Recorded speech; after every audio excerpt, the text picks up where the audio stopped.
Good morning, student. As in continuation with chapter number 3, today we will discuss about the journal adaptation syndrome, which was developed by Hans Sindley.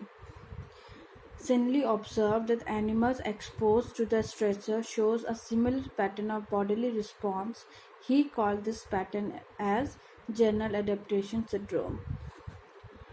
The children journal adaptation syndrome was developed in order to know that when the stress continues for a longer period of time, what all changes take place in the bodily reactions or in our body.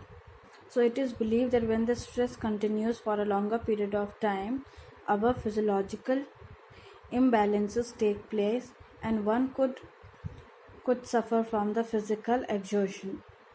Now, according to the Sindley, journal adaptation syndrome involves the three stages. First is the alarm reactions, second is resistance, and third is exertion.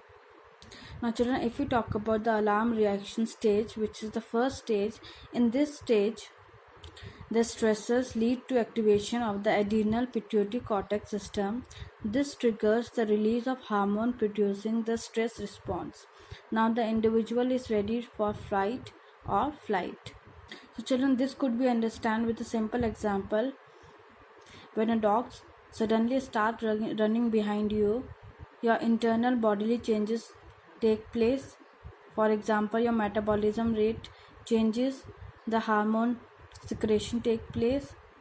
So children, it is believed that when the stresses continued, then changes could be taken place in the pituitary cortex system also, which affect the inner body processes. Now the second stage, that is resistance stage, if stress is prolonged means it is for a longer period of time, it affects our parasympathetic nervous system. Now the parasympathetic nervous system plays an important role. It becomes more cautious use of the bodily resource. The organism make effort to cope with the threat as through confrontation.